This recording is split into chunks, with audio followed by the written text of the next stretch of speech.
Second Thessalonians chapter 3 and verse 7 in the NLT.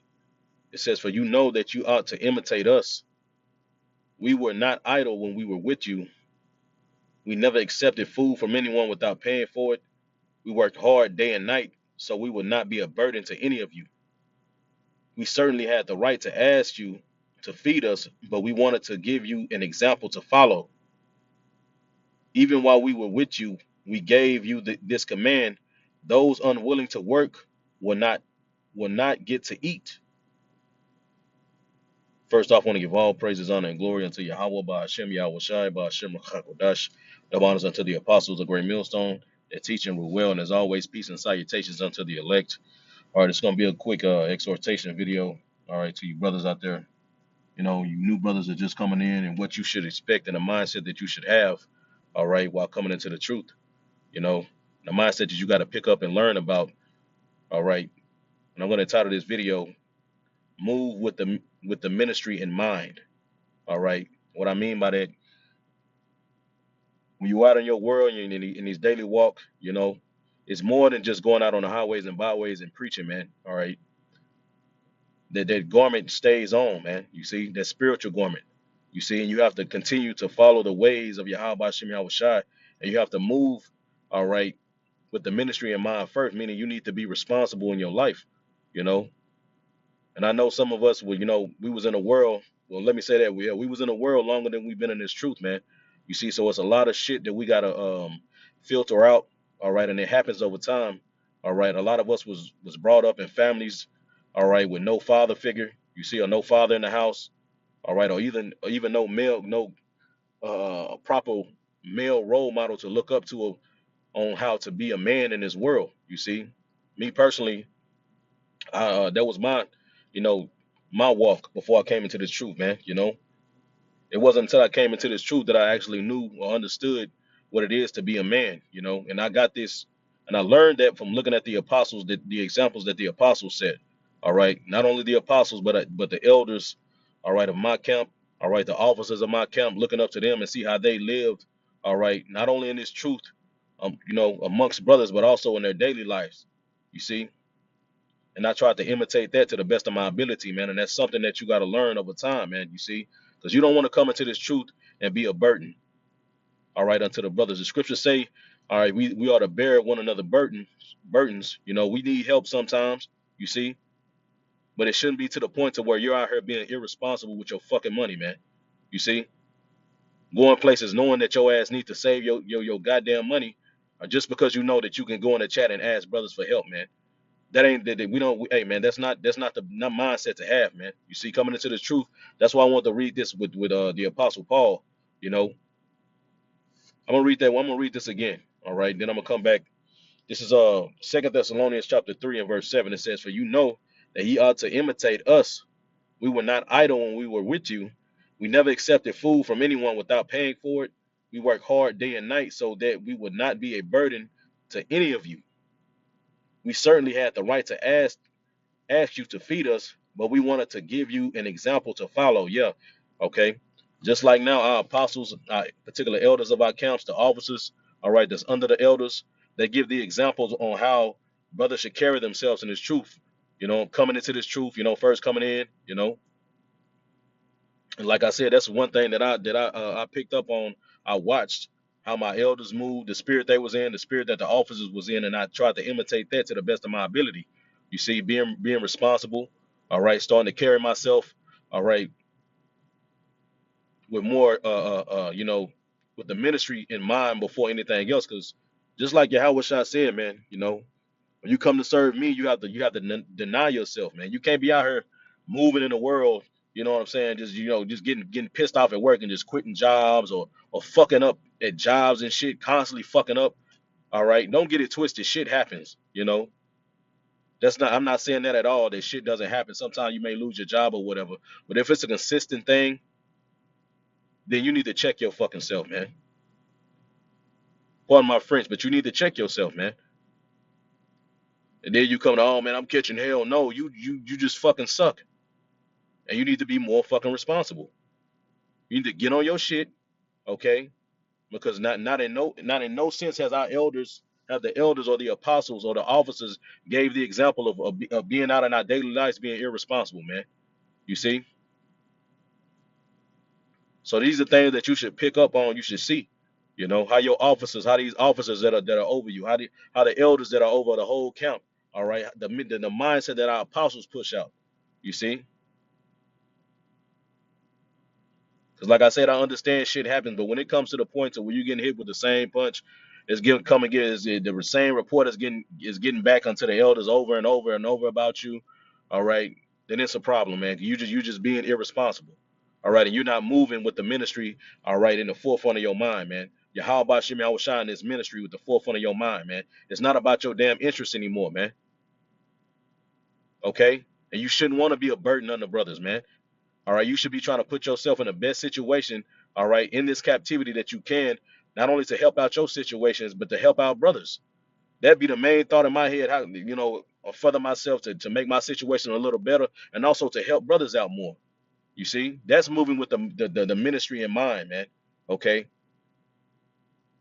That's not out here moving on my own interest, want to do what the fuck I want to do, man. You see, because it's not about that when you come into this truth, man. You see? I'm going to keep reading, man. I'm going to keep going. Verse 8, it says, "We never accepted food from any of you without paying for it. We worked hard day and night so we would not be a burden to any of you. We certainly had the right to ask you for food, but we wanted to give you an example to follow." Even, yeah, man, even our apostles were working at one point in time, man. You see, here it is, either, and then not only were they working, they were putting up videos every day, edifying us, man, giving us the spiritual food. You see, they were setting an example, man. You see? So it's no excuse for brothers out here to be just being lazy and being responsible and getting fired from jobs because you fucking up and you showing up to work late because you want to stay up and bullshit or you want to do some bullshit, man. That ain't moving with the ministry in mind, man. You see? You're making yourself a burden unto the ministry, man, and that's something that you shouldn't want to be. You should be want to putting yourself in the best position to help out the ministry, okay? To be useful, you know. Verse 9 it says, verse 10, Salak, it says, "Even while we were with you, we gave you this commandment: those unwilling to work will not get to eat." Yeah, we got a saying down here in Texas, man. You don't work, you don't eat. You don't grind, you don't shine. And that's real, man. You see? Verse 11, it says, "Yet we hear that some of you are living idle lives, refusing to work and meddling in other people's business." Now I want to read this in the KJV.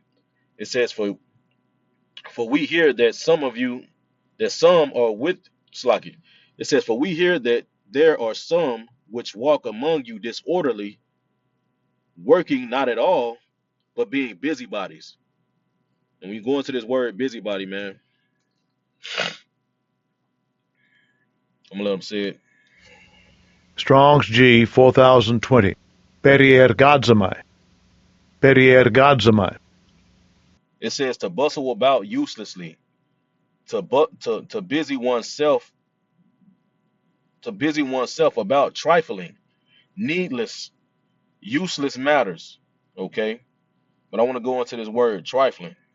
All right, let's look it up. Let's go to the Merriam.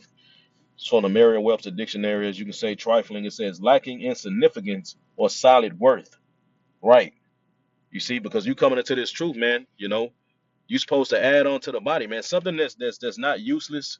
I mean, that's useless to the body and is not adding unto it. You know what I'm saying? Take it carnally, your body. If a finger doesn't function properly and is not, it's not getting the circulation that it needs to, let's get to the point to what it affects and that disease spreads among the other fingers, man. And eventually all the way onto the rest of the body, to the whole hand. Then it starts to go up the arm. So what do? Well, you cut at a certain time. You cut that finger off, man. That useless piece of body that doesn't have any solid worth or usefulness to it, man. You see, and you don't want to be that, man. You don't want to be in the fucking party spirit and yeah, you don't want to be that dude, man. You know, you want to be responsible as responsible as you can in this truth, man. To be a better help unto the brother, man. Because as long as you on your shit, that'll make it easier for the next man and for the next man, and it's just a domino effect, man. You see, all the way that trickles all the way up onto the top to our elders, that trickles all the way up top to the apostles, man. It makes everybody's job easier when we're on our own, when each individual man, all right, is being responsible in their everyday lives, man. You see, not only in the ministry, but in their everyday lives, man. You see, don't be a hypocrite out here telling people, oh, this and that, you out on the highways and byways preaching, but yet and still you just fucking being irresponsible in your goddamn life. That ain't the way to be, man. You know? So you brothers need to move, all right, with the ministry in mind, with your how about Shimmy Hawashai and this ministry in mind. All right, before you do anything, before you act, and wild out or you get mad and walk off the job or do some dumb shit like that, you need to think, if I do this shit, this is gonna make it hard for brothers. I'm gonna put myself in a bad situation. And now I'm gonna have to now I'm gonna make it hard for brothers because they're gonna have to help me out. Which, like I said, there's nothing wrong with getting help. We all need help eventually, man. On certain times in our lives, we go through something. We may need help with a bill or may need help with this and that. But if you're out here being irresponsible with shit, that's a totally different story, man. You know. So just check yourself, brothers, and how you walking in this truth, man. Okay. And look at the examples. Look, you have examples, man. Starting with our apostles, all right. Starting with your various elders of these different camps and the officers of the camp, all right, and how they move. You have the examples to you younger brothers, man. All right, you brothers is just coming into the truth, or maybe been in the truth for 3 or 4 years. I ain't even been in the truth long, man. You see, I look at my elders and I look at the officers, man, on how I should move. You see, how I should be more responsible in my life, man. You see?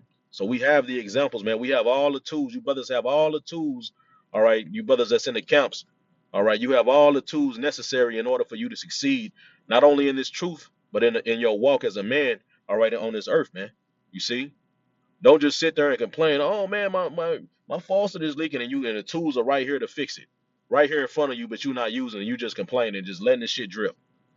Use these tools, man. Use these the brothers, man. You see, not in no facetious or malicious way. I mean, use the examples that they set. You see, because all the anything that you can go through, I guarantee you, there's somebody in the camp, man, from your elders to your officers of your camp that have been through it already, who can give you the proper guidance in order for you to succeed. All right, in that area, all right, that you may be having trouble with, man. You see. I guarantee you, man. And that's what the body is here for, man, to utilize it, man. You see, utilize all this knowledge that you brothers are around, the opportunity to be around the officers, the opportunity to be around the elders, man. All right, to be around the apostles. All right, if you have that, you have that luxury to be around the apostles, man. You see? So use it, man. You have everything that you need to succeed and move with the ministry in mind. Okay? So with that, man, I didn't want to make it too long. Lord willing, this was edifying. All right, and exhorting to you, brothers. All right, I want to give all praises, honor, and glory unto Yahweh, Bahashem, Yahweh Shai, Bahashem, Rachakodash. Double honors unto the apostles of the great millstone that teach and rule well. And as always, peace and salutations unto the elect. Shalom.